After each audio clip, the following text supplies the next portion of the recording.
Teddy bare म्हणजे ते एक माकड होतं ते आणि ते माझं इतकं लाडकं होतं की मी सगळ्या ट्रिप्सवर घेऊन जायचे त्याला. मी जे कुठले प्रोजेक्ट्स केलेत त्याच्यामध्ये मला खूप चांगली टीम मिळाली आणि अशी टीम मिळाली की ज्यांच्याकडून मी खूप काही घेऊ शकेन. मला जर असं परत लहान होता आलं आणि अशा पद्धतीने जर मला आईनी धरलं तर मला खूप आवडेल. नमस्कार, मी अंकिता शिंदे. इट्स मज्जामध्ये तुमचं स्वागत. बरं, आज मी आली तुला शिकवीन चांगलाच धडा या मालिकेच्या सेटवर आणि माझ्यासोबत आहे तुम्हाला सगळ्यांची लाडकी अक्षरा म्हणजेच शिवानी. शिवानी कशी आहेस? मस्त. कशी आहेस? मस्त. बरं शिवानी, एक सेगमेंट आहे कॅप्शन दी पिक्चर, जिथे तुझेच काही जुने आणि गोड आणि बालपणीचे फोटोज आहेत. सो तुला त्यांना नव्याने कॅप्शन द्यायचं आहे आणि तेव्हा काय घडलं होतं हे सांगायचं. तयार आहेस? येस.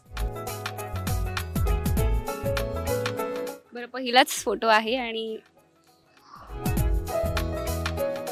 हां, सो मी, आई आणि पप्पा असे आम्ही खूप फिरायला जायचो. आमचं म्हणजे काय म्हणतात, महिन्यातून 1-2दा वगैरे फिरणं असायचं आणि आम्ही ऑलमोस्ट सगळा भारत फिरलेले आहोत आणि घरी खूप फिरण्याची आवड आहे जी त्यांच्यामुळे माझ्यात आलेली आहे. तर ह्या फोटोच्या वेळी आय थिंक आम्ही मुरुड जंजिराला गेलो होतो आणि ते जे हातात दिसतंय ते टेडी बेअर म्हणजे ते एक माकड होतं ते आणि ते माझं इतकं लाडकं होतं की मी सगळ्या ट्रिप्सवर घेऊन जायचे त्याला.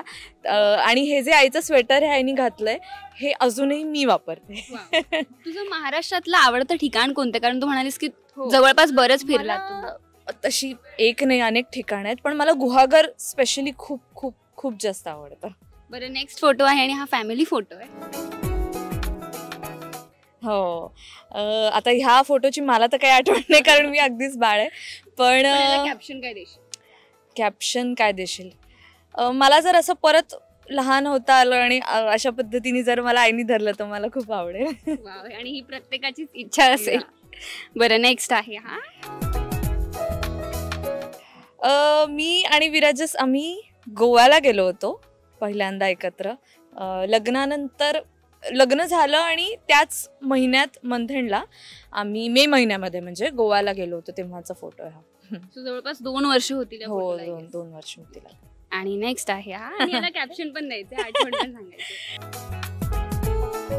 मला ना लहानपणापासून ड्रेसअप करायला खूप आवडायचं, नटायला खूप आवडायचं आणि मी आईचा बांगड्यांचा वगैरे बॉक्स असायचा मोठा, तर माझा तो एक खेळ होता की वेगवेगळ्या बांगड्या मॅच करून बघायच्या. मग आईच्या मोठमोठ्या साड्या घेऊन मी नेसता यायचं नाही पण तरी मी स्वतःला ते नेसून बघायचे वगैरे. तर तसंच आय थिंक गणेशोत्सवात कधीतरी सोसायटीमध्ये फॅन्सी ड्रेस स्पर्धा होती आणि त्याच्यामध्ये आईने मला नऊवारी नेसवली होती. आता तुला वेस्टर्न जास्त कम्फर्टेबल वाटतं की पारंपरिक, किंवा मग ज्वेलरीची वगैरे किती आवड आहे? आता कम्प्लिटली उलटं झालेलं आहे. मला लहानपणी जी नटायची आवड होती ती आता ॲक्ट्रेस म्हणून माझी इथे भागती आहे सगळ्या प्रोजेक्ट्समध्ये. त्यामुळे जेव्हा मला माझ्या खऱ्या आयुष्यात अतिशय सिम्पल राहायला आवडतं आणि मला कम्फर्ट जास्त महत्त्वाचा असतो. त्यामुळे खरं तर लूज टी शर्ट आणि शॉर्ट्स मी म्हणेन. आता खूप महत्त्वाचा फोटो आहे. येस,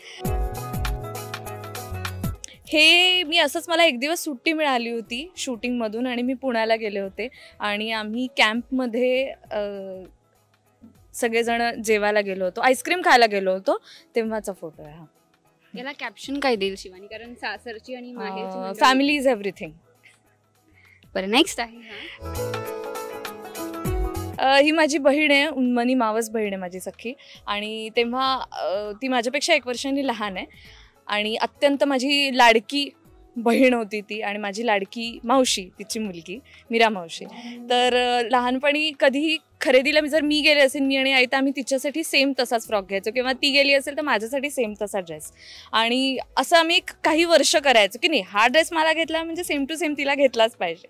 तर तसा आम्ही तो घेतला होता तुळशीबागेतून, आय थिंक पुण्यातल्या, आणि तेव्हा झोपत आहे. नेक्स्ट आहे हा. हा रमाबाईंच्या वेशातला फोटो आहे. मी डॉक्टर बाबासाहेब आंबेडकर सिरियल करत होते तेव्हा. आणि हा फोटो एक्झॅक्टली कुठल्या प्रसंगातला मला आठवत नाही, पण माझ्यासाठी खूप महत्त्वाचा कॅरेक्टर आहे, खूप जवळचं कॅरेक्टर आहे, कारण ती खूप सुंदर भूमिका होती आणि मला खूप वेगळी वेशभूषा करायला लागायची, वेगळी भाषा होती, त्यामुळे मला खूप शिकायला मिळालं आणि मला फार ह्या लुकमधला माझा कुठलाही फोटो मला खूप आवडतो. बरं, नेक्स्ट आहे हा. हा फोटो शी वेब सिरीज केली होती जी आता नेटफ्लिक्सला आहे. तर त्या सिरीजच्या सेटवरचा फोटो आहे. हे आरिफ अली आहेत डिरेक्टर, आणि आदिती पोहनकर जिनी माझ्या बहिणीचं काम केलं होतं ती आहे. आणि आमचा स्क्रिप्ट रिडिंगच्या वेळेचा फोटो आहे हा. नेक्स्ट आहे हा, आणि याला कॅप्शन सुद्धा द्यायचा. V3 भरत सर आणि गिरीश सर यांच्याबरोबर मी वेलकम जिंदगी नाटक केलं होतं, माझं पहिलं कमर्शियल नाटक. आणि आम्ही तिघंच होतो त्यामध्ये. राजन ताम्हाणेंनी डिरेक्ट केलं होतं आणि धमाल मज्जा आली होती मला.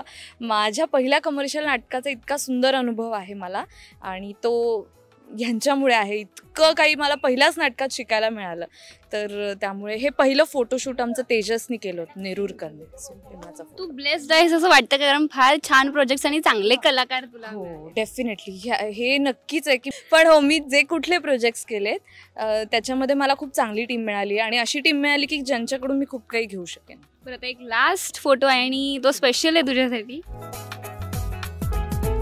सो ह्या फोटोच्या वेळी मी आय थिंक 4थीत किंवा 3रीत होते. उपनिषद गंगा नावाची DD लाईक सिरीज यायची एपिसोड एक, आणि त्याच्यामध्ये मी लीलावतीचं काम केलं होतं. म्हणजे भास्कराचार्य लीलावती मॅथमॅटिशियन. तर ते तेव्हाचं ते आहे. आणि मला माहिती नाही की का पण सडनली तो एपिसोड व्हायरल होऊ लागला आणि ते रील व्हायरल होऊ लागले. पण येस, तेव्हा लीलावतीच्या भूमिकेतला फोटो आहे हा. अगदीच, थँक्यू सो मच. खूप छान वाटलं किस्से वगैरे ऐकून, पण तुला तुझेच जुने फोटोज पाहून कसं वाटलं?